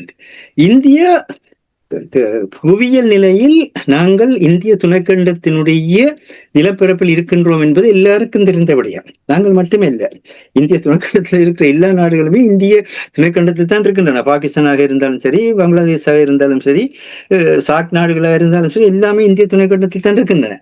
நாங்கள் அதனுடைய மிகப்பெரிய மக்கள் தொகையை கொண்டிருக்கின்ற இந்தியா ஒரு நாடாக பிரித்தானியாவால் கட்டமைக்கப்பட்ட பிறகு அது அப்படி இருக்கவில்லை. பல முடியாட்சிகளை கொண்ட தொகுதியாக இருந்தது. அதே அவர்கள் இலங்கையை செய்த மாதிரி தான் அதையும் ஒரு நாடாக கட்டமைத்ததன் பின்னர் அதனுடைய மேலாண்மை என்பது அந்த இந்திய துணைக்கண்டத்தில் இருக்கும் என்பதை நாங்கள் யாருமே மறுக்கவும் இல்லை, அதை எதிர்க்கவும் இல்லை. ஆனால் இந்தியாவுக்கு எங்களுடைய நிலைப்பாட்டை எங்களுடைய நிலையில் என்று கூறுங்கள், எங்களுடைய உறுதித்தன்மையுடன் என்று கூறுங்கள். உங்களுக்கு அந்த பகுதி பாதுகாக்கப்பட வேண்டும் என்றால் நாங்கள் சுதந்திரமாகவும் பாதுகாப்பாகவும் அந்த பகுதியில் இருந்தால்தான் உங்களுக்கு அந்த பகுதி பாதுகாக்கப்பட முடியும் என்கின்ற அந்த தன்மையை கூறாமல் அவர்களிடம் போய் கேட்பது, இலங்கை தமிழர்களுடைய பிரச்சனைக்கு நீ என்ன சொல்றாய் சொல்லு, இதுதானே அடிப்படையான பிரச்சனை மாஸ்டர். இப்ப அப்படி ஒருவர் 2 பேர் அல்லது ஒரு அமைப்பு அப்படி பேசுவதில் எந்த ஒரு பிரயோசனத்தையும் தரப்போவதில்லை. இது இங்கேதானே நம்ம திருப்பி கூறுவோம். அது நல்ல ஒரு கேள்வி. அதாவது அந்த பிராந்தியத்தில் இருக்கின்ற வல்லரசு என்று சொல்லுவார்கள். இந்தியாவை தமிழர்கள் புறக்கணித்து விட்டு ஒன்றும் செய்ய முடியாது என்றெல்லாம் கூறு. அது ஒரு இன்னொரு தடவையில் நாங்கள் நிச்சயமாக உரையாடத்தான் வேண்டும். ஆனால் இப்ப நீங்கள் கூறுகின்ற விடயங்களை பார்க்கும் பொழுது அதை ஒரு தனி மனிதர் 2 பேர் சேர்ந்து செய்வதை எவ்வாறு அதை ஏற்றுக்கொள்ள முடியும்? தனி மனிதராக அப்படி செய்ய முடியாது. அதாவது முதல் மக்கள் பிரதிநிதிகள் என்று வர்ற நீங்கள் மக்களுக்கு எதை வாக்குறுதி அளித்து வர்றீர்கள் என்பதை நிறைவேற்றணும். உதாரணமாக சொல்ல போனால் 1977 நாங்கள் எங்களுடைய தன்னாட்சி உரிமையின் அடிப்படையில் எங்கள் அரசியல் அதிகாரத்தை அமைக்கிறோம் என்றதை உலகத்துக்கு பிரகடனப்படுத்தின பொழுது இதனை நாங்கள் ஜனநாயக வழியிலோ அல்லது வேற எந்த வழியிலோ அடைவோம் என்றும் கூறினார்கள். அது மட்டுமன்றில்லாமல் இன்னொன்றும் கூறினார்கள் என்னன்னு சொன்னால், இந்த அப்ப தேசிய பேரவை என்றுதான் ஸ்ரீலங்கா பாராளுமன்றம் அழைக்கப்பட்டது. பாராளுமன்றம் அழைக்கப்படவில்லை அந்த நேரத்தில். நாங்கள் தேசிய பேரவையினுடைய உறுப்பினர்களாக தெரிவு செய்யப்பட்டாலும் நாங்கள் தமிழீழ தேசிய பேரவையை உருவாக்குவதற்கான சபையாக மாறி அதற்கான அரசியலமைப்பை உருவாக்கும் என்று கூறினார்கள். அது செய்தார்களா? அது அன்று செய்திருந்தால் அந்த பிரச்சனையே இல்லை, அன்றைக்கே முடிஞ்சிருக்கும். அப்ப நீங்கள் தேர்தல்ல சொல்றது ஒன்று, நடைமுறையை செய்யறது உண்டு. அதால ஏமாறாதே என்ற பாட்டு 77 போட்டார்கள். அது அண்டையிலிருந்து இன்றைக்கு மட்டும் போய்கொண்டே இருக்குது. ஏமாற்றாதே ஏமாறாதேன்னு சொல்லி தொடர்ந்து பாட வேண்டிய நிலையில் இருக்கலாம். இதுக்கு ஒரே ஒரு வழிதான் இருக்கிறது. என்ன வழின்னு சொன்னால், நீங்கள் மக்களுக்கு உங்களுடைய தேர்தல் கொள்கை பிரகடனத்தில் எதை சொன்னீர்களோ அதை செய்யுங்கள். ஆனால் அந்த தேர்தல் கொள்கை பிரகடனம் எப்பொழுது கடைசியாக முடிவடைந்து விட்டது என்பதையும் கவனத்தில் கொள்ளுங்கள். 1977 தேர்தலில் முன்வைக்கப்பட்ட ஈழத்தமிழ் மக்களுடைய தேர்தல் பிரகடனத்துக்கு பிறகு இதுவரை எந்த ஒரு தேர்தல் பிரகடனத்தையும் நீங்கள் ஈழத்தமிழர்களுடைய தேர்தல் பிரகடனமாக முன்வைப்பதற்கு உங்களுக்கு அதிகாரம் இல்லை. அதான் நீங்க சொன்னது. அதுக்கு பிறகு நீங்கள் எல்லாம் தனித்தனி ஆட்களாக குழுக்களாக நிற்கின்றீர்களே தவிர அந்த ஒரே ஒரு 1977 தேர்தல் பிரகடனம் தான் தமிழ் மக்களுடைய தேர்தல் பிரகடனமாக தமிழ் மக்களுடைய அரசியல் கட்சிகள், முக்கிய அரசியல் கட்சிகள் இணைந்து நிறைவேற்றன. அது ஒன்றுதான் நீங்க சொல்கின்ற அந்த முழுமைத்தன்மையை கொண்டிருக்கின்றது. அந்த முழுமைத்தன்மையை கொண்டிருக்கிற அதில் எது கூறப்பட்டதோ அதை நடைமுறைப்படுத்துவதை பற்றி சிந்தியுங்கள். அதை நீங்கள் ஜனநாயக வழிகளால் நடைமுறைப்படுத்த வேண்டிய நிலையில் இன்றைக்கு இருக்கின்றீர்கள். நேற்று அரசு நோக்கி அரசை அமைத்து அதன் வழியாக ஆயுத எதிர்ப்பை வெளிப்படுத்துவதன் மூலம் பாதுகாப்பை நிறுவக்கூடிய ஒரு தன்மை இருந்தது. ஆனால் இன்று அந்த தன்மை இல்லை என்பது வெளிப்படையான உண்மை. அதென்று இருக்கிறதுன்னு சொல்லி கற்பனை செய்து கொண்டும் சிலர் வாழ்கின்றார்கள். அது அடுத்த பிரச்சனை. ஆனால் யதார்த்தத்தை புரிந்து கொள்ளுங்கள். யதார்த்தத்தை புரிகின்ற பொழுது அந்த 77 தேர்தலில் மக்கள் தந்த ஆணையை மாற்றுவதற்கு யாருக்குமே உரிமை இல்லைன்றதை மறந்து விடாதீர்கள். அதை மாற்றிவிட்டு திரும்பவும் சமஷ்டிக்காக நாங்கள் போராடுறோம், சமஷ்டியை கேட்கிறோம் என்றெல்லாம் கேட்கவே அரசியலை குழப்பினீர்கள். அதே மாதிரிதான் இந்த இனப்படுகொலை விஷயத்தில் உண்மையை பேசுங்கள். அது இனப்படுகொலை என்பது எங்கள் எல்லாருக்கும் தெரியும். அதுக்கு வேற ஒரு பதில் இல்லை. காசெல்லாம் நடப்பது இனப்படுகொலை என்று உலகம் முழுக்க கொள்கிறது என்றால் அது காசா மக்கள் இனப்படுகொலை என்று சொன்னார்கள். காசா மக்கள் இன்றைக்கும் சொல்கின்றார்கள். இவ்வளவு துன்பத்துக்கு மத்தியில் அந்த 6000 சிறுவர்களை இன்றைக்கு செத்து கொண்டிருக்கிற உடலமைப்பில் வாழ வேண்டிய அளவுக்கு பட்டினி சாவுக்கு உள்ளாகிற நிலையிலும் எத்தனையோ பெண்கள் வாழ்க்கையை கொண்டு போக முடியாமல் இருக்கிற தவிக்கிற நிலையிலையும் இருக்கிறதுக்கு இடமின்றி சீலைகளை கட்டி போட்டு வாழ்கின்ற அந்த பரிதாபமான நிலையிலும் கூட அவர்கள் சொல்கின்றார்கள் இனப்படுகொலை என்று. அவர்கள் இனப்படுகொலை சொல்வதால்தான் எல்லாரும் இனப்படுகொலை சொல்லக்கூடியதாக இருக்கிறது. நாங்கள் அதுக்கு ஒரு புது பெயரை ஏற்படுத்திக் கொண்டு 2015 ஆறாவது செய்தார் என்பதெல்லாம் உங்களுக்கு தெரியும். அதிலெல்லாம் கூறி நாங்கள் புண்களை கிளறி அந்த நாற்றங்களை வீச வைக்க விரும்பவில்லை. அது தேவையற்றதும் கூட. ஆனால் வரலாற்றுக்கு தெரியும், மக்களுக்கு தெரியும். தயவு செய்து உங்களுக்கு சொல்கின்றோம் என்னென்றால், நீங்கள் கண்ணால் கண்டவைகள். இன்றைக்கு வெளிநாட்டில் நீங்கள் ஆடம்பரமாக வாழ்ந்து கொண்டிருக்கலாம். ஆனால் இந்த ஆடம்பர வாழ்க்கை இன்னும் ஒரு 5 to 10 வருஷத்தில் முற்றுப்பெற போகிறது. அது அந்த அளவுக்கு இங்கு எந்த மாதிரியாக அந்தந்த நாடு அந்தந்த மக்களுக்கே உரியது, அந்தந்த இனத்துக்கே உரியது, அந்தந்த மொழிக்கே உரியதுன்ற அந்த கன்சர்வேட்டிசத்துடைய பழமை நிலைமை, அதாவது பழமைவாத தன்மை எவ்வளவு தூரத்தில் வேகம் பெற்றுக் கொண்டு வருகின்றது என்று எல்லோரும் கண்டுகொண்டே இருக்கிறோம். இப்படியான ஒரு சூழலில் நீங்கள் உண்மையை பேசுவதற்கு தயங்குகிறீர்கள். நீங்கள் எதற்காக இங்கு வந்தீர்கள்? எதற்காக வந்தீர்கள்? அந்த மண்ணில் இனப்படுகொலை நடக்கிறது தான் வந்தீர்கள். ஒரு காலம் அங்க அரசியல் கட்சிகளுக்கு மோதல் இருக்கிறேன்னு சொல்லி உங்களுக்கு அரசியல் புலன் தர முடியாது. உங்களுடைய வாழ்க்கைக்கு இனங்காணக்கூடிய அச்சம் இருக்கிறதுன்ற ஒரு காரணத்தினால்தான் நீங்கள் இந்த நாட்டிலே பெருந்தொகையாக இந்த நாடு சொல்லிட்டு உலகம் முழுவதிலும் நீங்கள் பெருந்தொகையாக வாழ்ந்து கொண்டிருக்கின்றீர்கள். அப்போ அரசு அழகா சொன்னார். அதை விட்டு போட்டு நீங்கள் போய் இந்தியாவிடத்திலே போய் அங்கு நிரந்தரமாக தமிழர்கள் கூட்டிய தலைவர் ராமலிங்கம் அவர்கள் போய் அங்கே உட்கார்ந்ததன் பின்புதான் இந்தியா எங்களுடைய விடயத்திலே நேரடியாக தலையிடுற நிலைகளுக்கு எல்லாம் வந்தது. அதற்கு முன்பு இந்தியாவுடைய வரலாற்றில் எப்ப தலையிட்டது, எந்த கட்டத்தில் தலையிட்டது? அதாவது நான் கேட்பது பிரித்தானிய காலத்துக்கு பின்னரான வரலாற்றில் அவர்கள் மலைய மக்கள் பிரச்சனையில கூட அவர்கள் நேரடியாக தலையிடவில்லை. ஆனால் நாங்கள் தான் போய் அங்கே இருந்து வாராயன் தோழி வாராயோ மணக்குளங்கான வாராயோ அழைத்து வந்தோம். இல்லையா உண்மையா? வரலாற்றை பாருங்க. அப்படித்தான் நீங்களும் ஒவ்வொரு நாடுகளிலும் மணக்கோலத்துக்கு அழைக்காதீர்கள். அவர்கள் மனவாளர்கள் அல்ல. அவர்கள் எல்லாருமே தங்களுடைய நாட்டையும் தங்களுடைய மக்களையும் பாதுகாக்க வேண்டிய பொறுப்பில் உள்ள தனித்தனி நாடுகள். அதுதான் அழகாக சொன்னார். இன்றைக்கு ஐக்கிய நாடு சபையில் கூட அதுதான் பிரச்சனை. ஐக்கிய நாடு சபையில் கூட பிரித்தானியா எடுத்த பிரித்தானியாவுக்கு இன்றைக்கு முதல் பிரித்தானியா தன்னுடைய நாட்டை பாதுகாக்க வேண்டும். தன்னுடைய நாட்டை பாதுகாக்கல அவர்களுக்கு அமெரிக்காவோடையும் ஒரு கையை பிடிச்சு பண்ணிக்க வேண்டி இருக்குது, மறு கையை ஐரோப்பிய ஒன்றியத்தோடும் பிடிச்சு பண்ணிக்க வேண்டி இருக்குது. ரெண்டுக்கு நடுவில் சர்க்கஸ் விளையாட்டு விட்டு கொண்டிருக்குது பிரித்தானியா. அதே நேரத்தில் பிரித்தானியாவினுடைய 5 பிரதமர்களுக்கு நான்கு பிரதமர்களுக்கு அரசியல் ஆலோசகராக இருந்த ஆக்ஸ்போர்டில் இருக்கின்ற ஹெர்ஃபர்ட் காலேஜினுடைய துணைவேந்தராக இருப்பவர் மிக தெளிவாக சொல்லியிருக்காரு. இப்பொழுது பிரித்தானியா நடுத்தர சக்தி நாடாக திகழ்கின்ற உண்மையை நாங்கள் ஏற்றுக்கொள்ள வேண்டும். முதல் உண்மையை ஏற்றுக்கொள்ளப்பட வேண்டும். நடுத்தர சக்தி நாடாக திகழ்கின்ற உண்மையை ஏற்றுக்கொண்டு நடுத்தர சக்தி நாடுகளான கனடா, நடுத்தர சக்தி நாடுகளான ஜப்பான் போன்றவற்றான எங்களுடைய இணைப்புகளின் மூலமாகத்தான் நாங்கள் திரும்பவும் வல்லரசு சக்தியுள்ள நாடாக மாற முடியும் என்று உண்மையை ஏற்றுக்கொண்டுதான் நீங்கள் அடுத்த கட்டத்துக்கு போகலாம். உண்மையை ஏற்றுக்கொள்ளாமல் நீங்கள் அந்த உண்மையில் அந்த நிலையிலிருந்து அடுத்த கட்டத்துக்கு போக முடியாது. அதுதான் பொலிட்டிக்கல் ரியாலிட்டி, அரசியல் யதார்த்தம் சொல்வார்கள். பாலா என்ன சொன்னார், இலங்கையில ஒரு அரசியல் தீர்வை கொண்டு வரதுக்கு அங்க அரசியல் கலாச்சாரம் பொலிட்டிக்கல் கல்ச்சர் அங்க இல்லைன்னு சொன்னார். ஏன் இல்லைன்னு சொன்னார்? சிங்கள மக்கள் பிரதிநிதி தமிழ் மக்களுக்கும் பாதுகாப்பு கொடுத்து அவர்களுக்கும் இடமளிக்க வேணும்னு சொன்னா சிங்கள பிரதேசத்துல சிங்கள பௌத்த பேரினவாதம் தலை தூக்கி.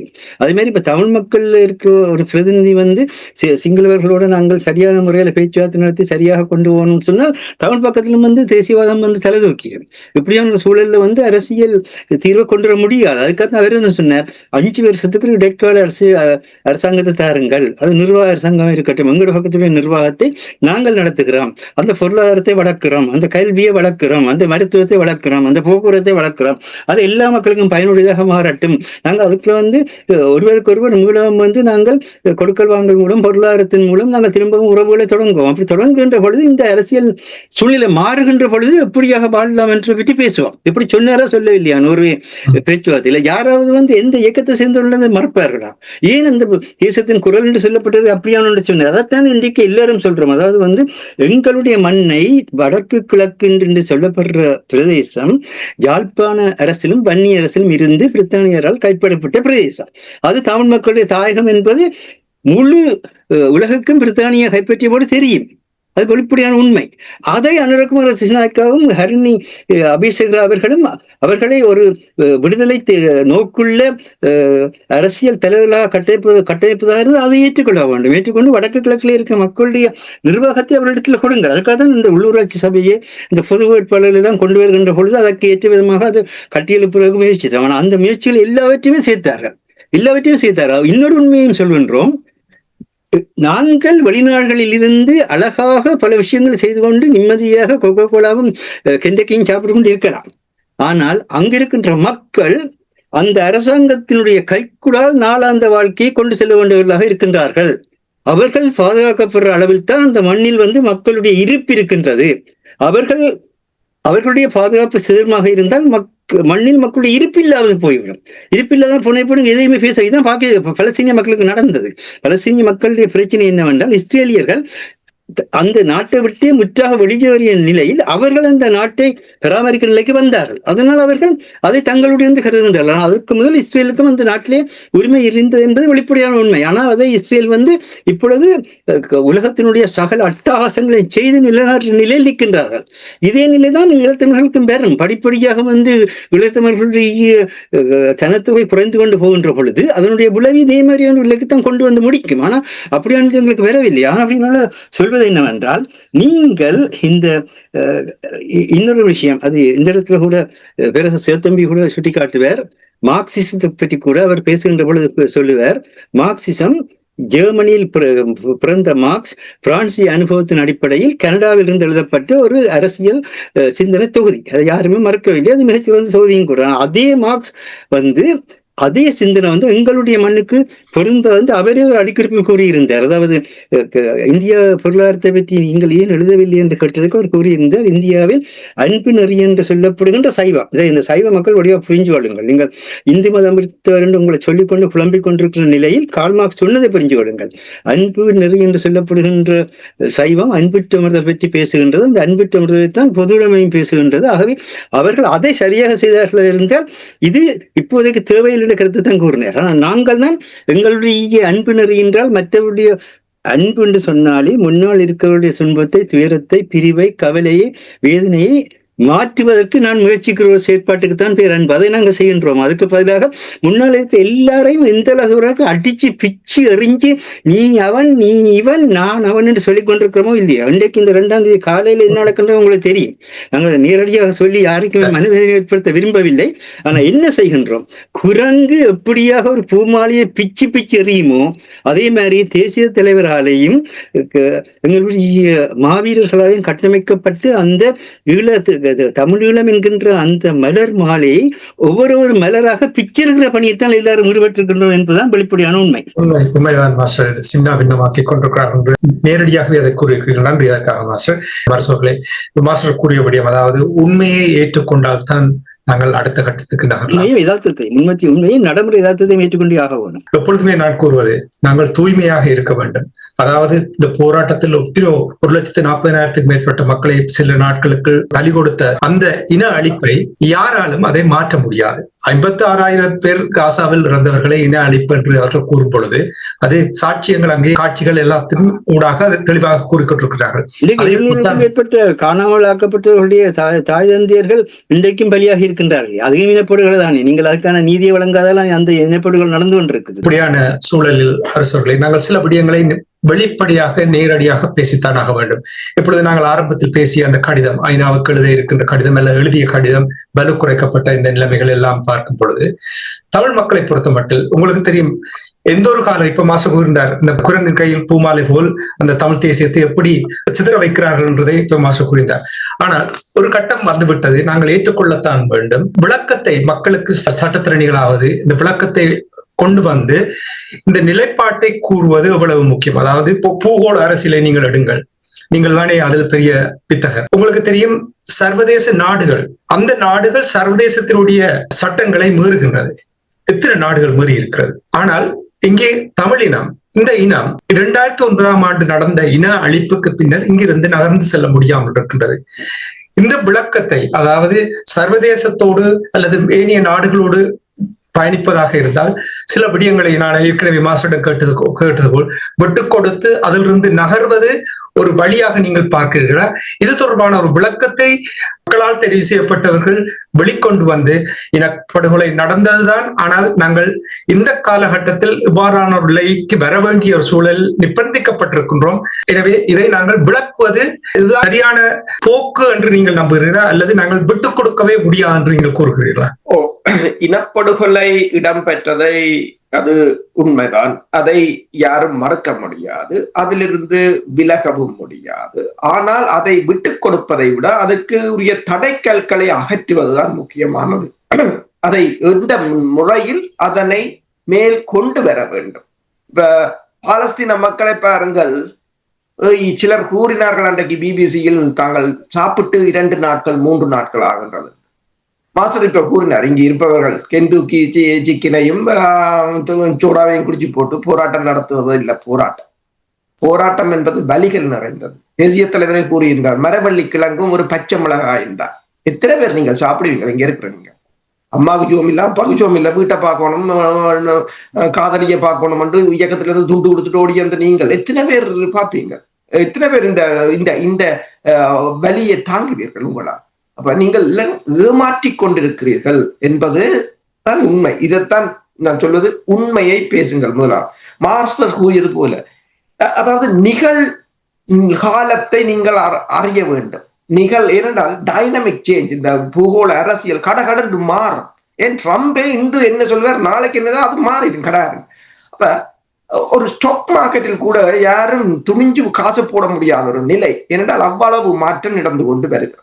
இப்ப இந்திய பாகிஸ்தான் போர்ல அவங்க என்ன கூறுகிறார்கள் என்று சொன்னால், ஏன் பாகிஸ்தானால் அந்த விமானங்களை சுட்டு வீழ்த்த முடியுது என்று சொன்னால், சீனாவின் நிகழ்கால தரவுகளை ஒருங்கிணைத்திருந்தார்கள். இப்ப என்ன, இப்ப நேற்றையான் படம் எங்களுக்கு தேவையில்லை, இப்ப என்ன அந்த களமுனையில நிக்கிறது என்றத ஒருங்கிணைச்சாங்க. இந்தியா ஏன் தவறினது என்று சொன்னால், நிகழ்கால இந்தியாவோட வலிமையான ஆயுதங்கள் இருந்தாலும் ஒருங்கிணைக்கிறதுக்கு நிகழ்கால களநிலை, தற்போதைய களநிலை தகவல்களை ஒருங்கிணைக்கவில்லை. இப்போது அவர்கள் அமெரிக்காவுடன் ஒரு ஒப்பந்தத்தை செய்திருக்கிறார்கள், உடனடியான சேட்டலைட் தகவல்கள். அந்த போரில் அமெரிக்காவோ ரஷ்யாவோ நிகழ்கால செய்மதி படங்களை வழங்கவும் இல்லை இந்தியா என்ற ஒரு நிலைமை.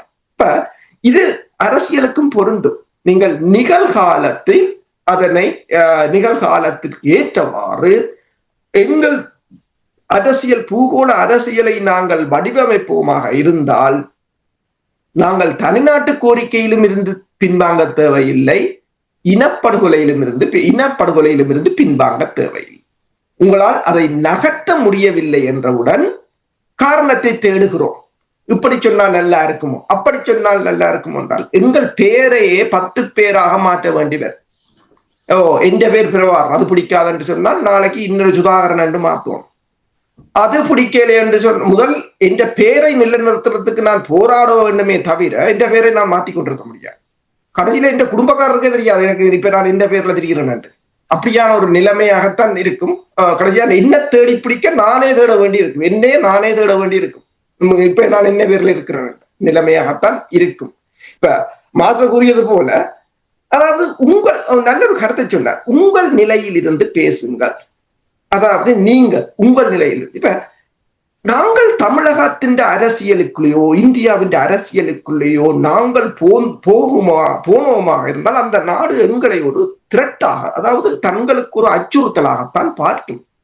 அங்கு இருக்க அரசியல் கட்சிகளுடனோ இதனுடனோ. அதனால்தான் விடுதலை புலிகள் கவனமாக இருந்தார்கள். ஆனால் அதே சமயம் நீங்கள் எல்லா நாடுகளுடனுமான ஒரு நல்லுறவுகளை, இப்ப சீனாவை பொறுத்தவரை நீங்கள் பாருங்கள், அந்த கொள்கை என்னவென்று சொன்ன எல்லா நாடுகளையும் அவன் உள்ளுக்குள், சீனா உள்ளுக்குள் கொண்டு வருவதற்கு காரணம் எந்த நாட்டின் உள்விவகாரம் தலையிடுவதில்லை, ஆனால் அபிவிருத்தி என்று சொல்வார். அது ஒரு பெட்டர் ஐடியா, அபிவிருத்தி உதவி என்று கூறுவார். அதாவது அமெரிக்கா குண்டுகளை போட்டு மிரட்டி இடித்துக் கொண்டிருக்க மறுபலமாக சீனா கட்டி கொண்டிருக்கிறான். அப்ப அவன் இதயங்களையும் மனங்களையும் வென்று கொண்டிருக்கிறான் ஒரு பக்கத்தால. அதைத்தான் இப்ப ரஷ்யா செய்கிறது. 25,000 தொன் கோதுமையை ஆப்பிரிக்காவுக்கு சும்மா கொடுக்குறான். ஏன், கடல்ல தானே கொட்டுறது. அமெரிக்கா என்ன செய்யறான்டா, அதிகமாக உற்பத்தி செய்தால் விலை குறைந்து விடும் என்று அதிகமாக உற்பத்தி செய்ததை கடலில் கொட்டுகிறான். ஆனால் ரஷ்யா என்ன செய்யறான், அதிகமாக உற்பத்தி செய்ததை ஆப்பிரிக்காவுக்கு சும்மா கொடுத்து விட்டால் அந்த மக்களின் இதயத்தையும் மனங்களையும் வெல்ல முடியும். நாங்கள் ஒரு நாட்டின் இதயத்தையும் மனங்களையும் வெல்ல வேண்டும் என்று சொன்னால் முதலில் நாங்கள் நியூட்ரலாக இருக்க பழக வேண்டும். உங்களுக்கு ஒரு உண்மையாக உதவிகளை செய்தார்கள், உங்களை இனப்படுகொலையில் இருந்து காப்பாற்றினார்கள் என்று கூறினால் நாங்கள் அந்த அவர்களுக்கான உதவிகளை வழங்கலாம். ஆனால் எங்களை பொறுத்தவரையில் எந்த நாடும் எந்த கட்சியும் இதுவரையில் எங்களுக்காக குரல் கொடுத்தது இல்லை, தமிழகத்திலும் சரி உலக பரப்பிலும் சரி. அப்ப இந்த நிலையில் நாங்கள் எங்களை பொறுத்தவரையில் நாங்கள் எங்கள் வெளிவிவகார கொள்கைகளையோ அரசியலையோ மறுபரிசீலனை செய்து அதற்கேற்றவாறு இந்த அதாவது தன் சுயநல நோக்கங்களுக்காக இயங்குகின்ற அமைப்புகளோ கட்சிகளின்றையோ பொய்யான புரட்டான தகவல்களை புறந்தள்ளி எழ வேண்டும். அதற்கு பிறகுதான் நாங்கள் இது தொடர்பாக நாங்கள் நகர முடியும். எனக்கு அடிக்கடி நான் இந்த விடயங்களை யோசிக்கும் பொழுது எங்கிருந்து இந்த அடுத்த கட்டத்துக்கு நகரப்போகின்றோம் என்பதை எப்பொழுதுமே சிந்தித்து பார்ப்பேன்.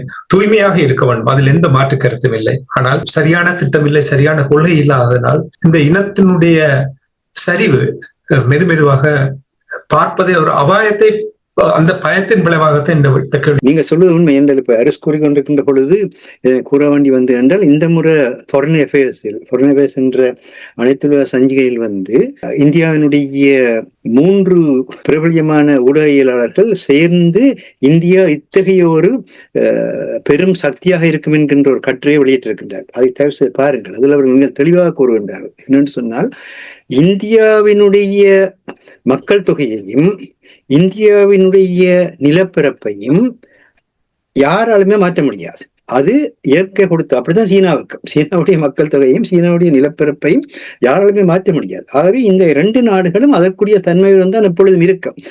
அதே தன்மை ரஷ்யாவுக்கும் இருந்தால் ரஷ்யாவை பல துண்டுகளாக பிரித்து விட்டார்கள். இந்தியாவையும் பல துண்டுகளாக பிரிக்கிற முயற்சிகள் நடந்து கொண்டு போயெல்லாம் வேறு விடயங்கள். ஆனால் இதில் முக்கியமான விடயம் என்னவென்னு சொன்னால், நாங்கள் இந்தியாவை பொறுத்த மட்டில் இந்தியாவை இந்தியாவாக இருக்க விடுங்கள் என்றுதான் சொல்றோமே ஒழிய இந்தியாவினுடைய அதனுடைய தேவைகளையோ அதனுடைய எதிர்நோக்கியை பற்றி நாங்கள் எந்த விதமான வாத பிரதிவாதக்கும் வரவில்லை. அது இந்தியாவுடைய பிரச்சனை என்றுதான் அடிக்கடி கூறும். இந்தியாவுக்கு தெரியும், இந்தியா இவ்வளவு காலம் உலகினுடைய மிகப்பெரிய சக்தியாக இருக்கிற நாட்டுக்கு நீங்கள் வந்து நின்று விளக்கு பிடிக்காதீங்கள். நீங்கள் விளக்கு பிடிக்கலாம் பிரச்சனை. அதை விட்டு நீங்கள் உங்களுடைய பிரச்சனைக்கு உங்களுடைய தீர்வு என்னவாக இருக்கிறது இந்தியாவிட்ட சொல்லி அதை செய்ய பாருங்கள்.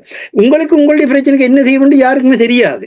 இன்றைக்கும் சமஸ்தியில் நிற்கிறீர்கள். சமஸ்தி எத்தனையாம் நூற்றாண்டுல முடிஞ்சது? நீங்கள் இன்றைக்கு வந்து இனப்படுகளையா இல்லையான்னு சொல்லி வாத பிரதிவாதம் நடத்தி கொண்டிருக்கீங்க. 16 ஆண்டுகள் முடிஞ்சது. அப்போ ஒரு நிகழ்வு நடந்தால் அதற்குரிய அந்த என்னுடைய பிரச்சனை இதுதான், எனக்கு இதுதான் தீர்வுன்ற அந்த உண்மையை நீங்க சொன்னீங்க. இந்த தூய்மையா இருக்கணும் பற்றி கேட்கின்ற வள்ளுவர் ஒரு சொல்ல சொன்னார், மனதுக்கண் மாசில்லாதவன் தான் மனிதன் என்று சொன்னார். உன்னுடைய மனதில தூய்மையோட இரு, தயவு செய்து மக்களை மையமாக வச்சு வாழ், அவ்வளவுதான் தேவை. அதை செய்தீங்கன்னா இன்னைக்கு இருக்கிற எல்லா குழப்பங்களும் நீங்கும் என்பதுதான் நாங்கள் கூறக்கூடிய ஒன்றாக இருக்கின்றோம். கடைசியா ஒரே ஒரு விஷயம் சொல்றேன். நீங்கள் பலர் வந்து தாயக விடுதலைக்காக உங்களுடைய உயிரையும் உடலையும் கொடுத்து அந்த போர்க்களத்தில் நின்று போராடியவர்கள் என்பதை நாங்கள் இருகரம் கூப்பி வரவேற்கிறோம், வணங்குகிறோம். ஆனால் அதை உங்களுடைய அதிகாரத்தை செலுத்துகிற தகுதியாக மாற்றாதீர்கள். அது மக்களுடையது. அந்த மக்களுடைய அந்த அதிகாரத்தை அவர்களுடன் சேர்ந்து பெறுங்கள் என்றுதான் கூறுகின்றோம். நன்றி மாஸ்டர்.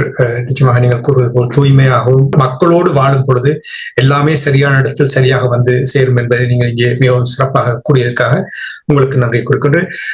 அவர்களை இதோடு இலக்கின் சிந்தனை நிகழ்ச்சி நிறைவுக்கு வருகின்றது. நிகழ்ச்சியில் பங்கெடுத்த தமிழ் அறிஞர் மூத்த ஆய்வாளர் ஃபட்டிமா மாஸ்டர் அவர்களுக்கும் பொறியியல் ஆய்வாளர் அரசு அவர்களுக்கும் நன்றி கூறி தனஞானி இந்த நிகழ்ச்சியை நிறைவு கொண்டு வருகின்றேன். நன்றி, வணக்கம் மாஸ்டர். நன்றி, வணக்கம். நன்றி, வணக்கம். எமது பார்வையாளர்களுக்கு வணக்கம். மக்களின் குரலாய் ஓங்கி ஒலிக்கும் இலக்கு மின்னிதழ் மற்றும் உயிரோடை தமிழ் வானொலி ஆகிய இவ்விரு ஊடகங்களும் உங்களைப் போன்ற எமது நேயர்கள் நண்பர்களின் ஆதரவிலேயே இயங்கி வருகின்றன. மிக குறைந்த வளங்களுடன் பல இடர்கள் மற்றும் தடைகளை தாண்டி பயணிக்கும் எமது ஊடகங்களின் பணிகள் மேலும் வளர உங்களால் முடிந்த நிதியுதவியை வழங்கி இன்னும் காத்திரமான செயற்பாடுகளை முன்னெடுக்க உதவுமாறு மிகவும் பணிவன்புடன் வேண்டி நிற்கின்றோம். உங்கள் பங்களிப்பு உங்களின் உரிமை குரலாய் ஓங்கி ஒலிக்கும். நன்றி.